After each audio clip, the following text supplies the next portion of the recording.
Welcome to Meditating with John Vervaeke. I'm a cognitive psychologist and a cognitive scientist at the University of Toronto, where I scientifically study mindfulness and related phenomena like insight, flow, mystical experience, and wisdom.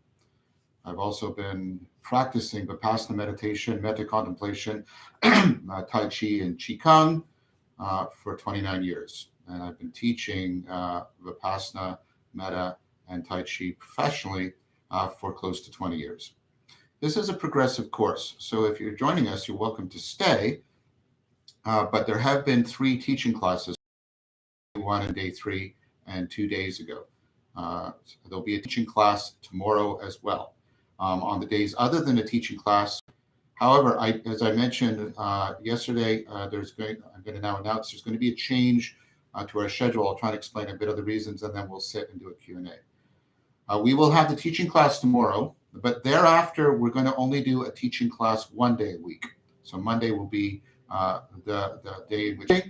The reason for that is we want to try and extend the period at which this community will be available to people. Secondly, we want to slow down the pace because a lot of people are trying to join. They've seen the earlier videos and they're trying to join and catch up. And we're going to slow down the pace so it's easier for people to catch up. So the main change is starting next week, we'll only be teaching on Monday, and then there'll be the sitting. There's a second change to the schedules. There'll be no sitting together this Saturday. And then going forward, Saturdays and Sundays, there'll be no sitting. So we will meet Mondays through Fridays on 9:30. Monday will be the teaching class. The rest of the days will be sitting. There will always be Q&A. That will also perhaps provide a little more time for Q&A throughout the week. Okay, so we'll put this in the notes, and I'll announce this again tomorrow and on Friday, and then everything should be, I think, well announced for everybody. So I hope you're keeping up your practice. And again, continuity of practice is more important than quantity of practice. I keep making that mistake because the continuity is what ultimately assures that you have an intention to enhance the quality. So today we're going to sit. Just a reminder of everything you've learned. You've learned how to center, right?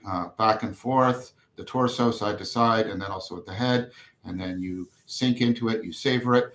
You've learned to root at the 4 centers, front, back, and center line, where you're looking, listening, loosening for listening, letting it flow and letting it go, and then sinking 3 feet into the earth, getting that sense of groundedness, that sensitivity and stability within the sensitivity.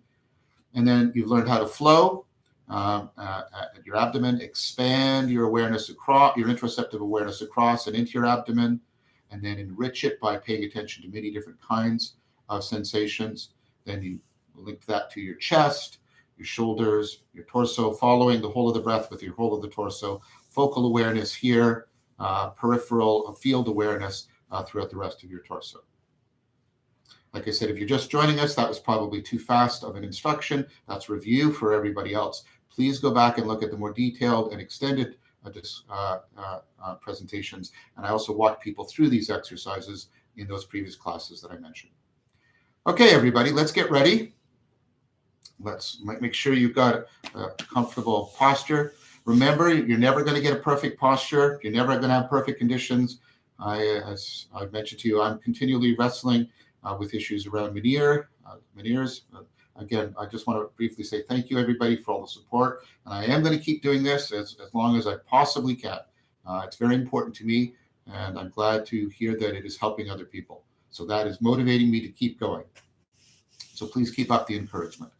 All right, so let's get all ready, and we'll begin when I say begin.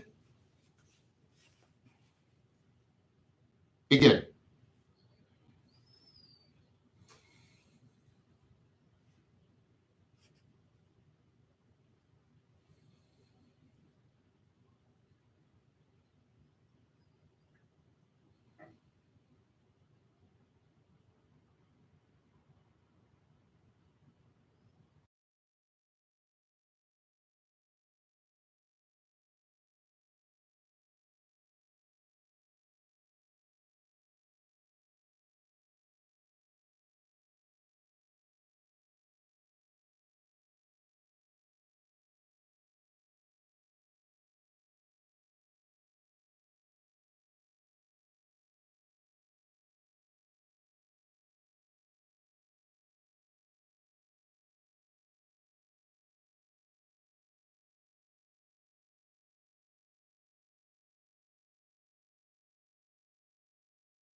Slowly begin to come out of your practice, trying as best you can to integrate what you cultivated in your practice with your everyday consciousness and cognition.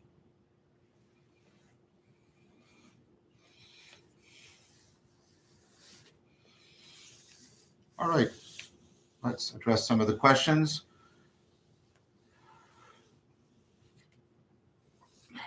Here's a question from Stickling, I think it's called. I have a habit of feeling guilty or being obsessed with meditating in the right way.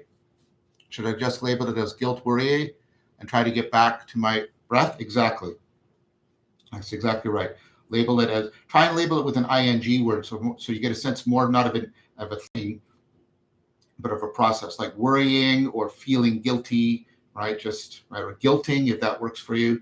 Yeah, and then label it and return to your breath. And you'll need to do that, probably several times if this is a quite strong feeling with you, and just accept that that's actually good meditation. If you're right, I'm not doing it the right way. Okay, I'm just right, worrying, back to the breath, worrying, back to the breath. Okay, remember, we slowly erode the change. We don't try and force or slam the change. From Lars Carl, how do we know if we improve in our sessions? So what will happen initially is you'll find that your breathing is slowing down a little bit. You're getting a sense of a little less of sort of fragmentation of your mind. It will slow down a little bit. You'll get a little bit more continuity on the breath, which I'll talk a little bit more about tomorrow. More importantly than anything that happens in your practice, though, is what happens in your life. This is what indicates, right, that there's actual change. Having wonderful feelings and wonderful experiences can actually be kind of misleading in meditation. In fact, this happened to me, and this was where I really got what was happening. So I had been doing the 3 practices for quite some time, the Tai Chi Chuan, the Vipassana, the Metta, and I'd had all kinds of, insights and, experience, sort of powerful experiences. Tai Chi, I used to get super hot and sweat, and it was all this stuff. But then that all comes and goes, and it fades. And then I was beginning to, just think, oh, well, I'll just keep doing the practice. And it didn't seem to me like much, pervasively was changing. And then what happened is people started coming up to me and saying, what's changed? And what? With the way you talk and the way you think, even the way you're writing, it has changed. I'm in an academic setting, so you can see why these would be what people would notice. So it's more when you notice change in your life, and when you start to have other people noticing change in you, that you'll start to get a sense that you're starting to make progress on this. So, in generally a little bit more calmer, a little bit more clarity, a little bit more centeredness, all these things will start to grow. But those markers in the meditation, in the practice, are nowhere near as significant as you having a moment of mindfulness out in your life. Something is spinning and you go, oh, it's just spinning, right? It's all chaotic, but right, I can center and root, and I can pull apart what's happening and all of what my mind is projecting on it. When you have that kind of insight, that moment of mindfulness in your life, that's a really important marker. But more importantly is when other people, don't go seeking it, but when other people start to notice a change in you, that's a very significant marker. This disciple of Ross started getting fidgety 10 minutes in. Is this usual for first timers? Very, very much. The tradition talks about as if you're standing in a waterfall in a shower. And lots of people are worried that they're kind of crazy because they're monkey mind. You're realizing how much your mind is not your friend right now, and you're trying to gradually and in true friendship try to befriend it. So being fidgety 10 minutes in, very, very normal. Jet Black. Meditation has brought my attention to previously unconscious muscle tension. Despite this new awareness, I'm able to willfully release the tension. Do you have any recommendations? Do the rooting practice on them as much as you can, and then accept those tensions are going to release when the psychological factors and cognitive factors associated with them have been properly addressed. And that's not going to happen immediately or right away. Michael Washburn talks about this as body armor. We tense certain parts of our body in order to alter the pattern of sensations, which alters our emotional experience, which alters our attention and our thinking. So this is ways in which we protect ourselves from certain feelings and patterns of thought. And it's only when those gradually come up and get addressed in this practice that the muscle tension will probably finally alleviate. I do recommend, though, the way to help that process speed up a bit and smooth it out is to take up a moving mindfulness practice like yoga or Tai Chi Chuan. Nicholas. Hello, Nicholas. You ask questions every time, which I really appreciate. Is it okay to itch an itch? Try if you can, to label it as itching and go back for a few times. And then, like I said, remember the principle. If all you're doing is suffering and enduring, then break and scratch. You'll find that sometimes these itches disappear when you break your meditation, that they're actually not genuine itches. They're sort of ways in which your monkey mind is trying to distract you from the process. In a couple of sessions, I'll teach you how to work on distractions. Mark Lefebvre, hello, Mark. It's good to hear from you again.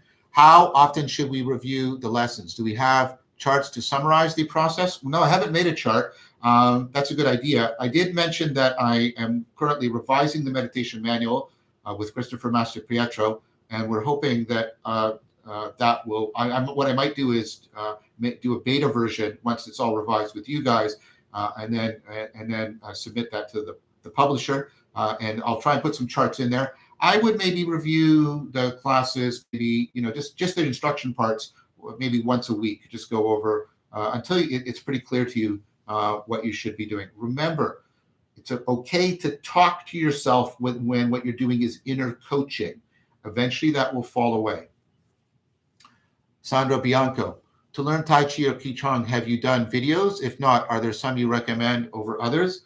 No, I'm planning to do some basic Tai Chi videos and Qigong videos down the road, probably towards the end of this course, so that we have another set of practice and some related practice.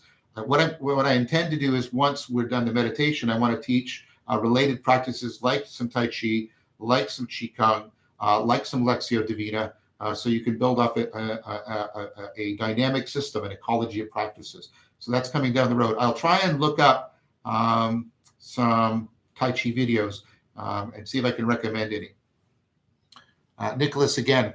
Flow is when we find the optimal degree of challenge and ability. Could you clarify how we go about finding that sweet spot during Find Your Flow part of the meditation?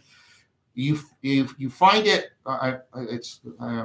That's a difficult thing to say because it's going to be a little bit different for everybody.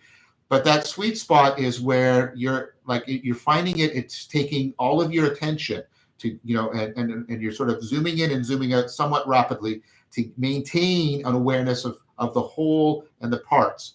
And eventually that will become more automatic, like when you're reading, like I gave you the example of reading. So that sweet spot is, don't measure it by your sense of sort of success, just success. Measure it both by how challenging is this? This should be quite challenging for me. And how absorbing is it? Like, do I have to give it all of my attention in order to get simultaneously, or at least very quickly following one upon the other, the whole and the parts? So thank you very much for joining, everyone. Again, as always, I want to thank Amar and Jason. Please subscribe to this channel to be notified of the next video and to find other videos on my channel that will point to these other practices, point to other things that can help you at this time, point to the overall and longstanding important goal of cultivating wisdom and compassion. We will be doing this every morning at 9:30, except now Saturdays and Sundays. There will be a teaching class tomorrow, but thereafter, the teaching classes will only be on Monday, and then we will have sitting classes Tuesday to Friday. Everyone, thank you for your time and attention. See you tomorrow.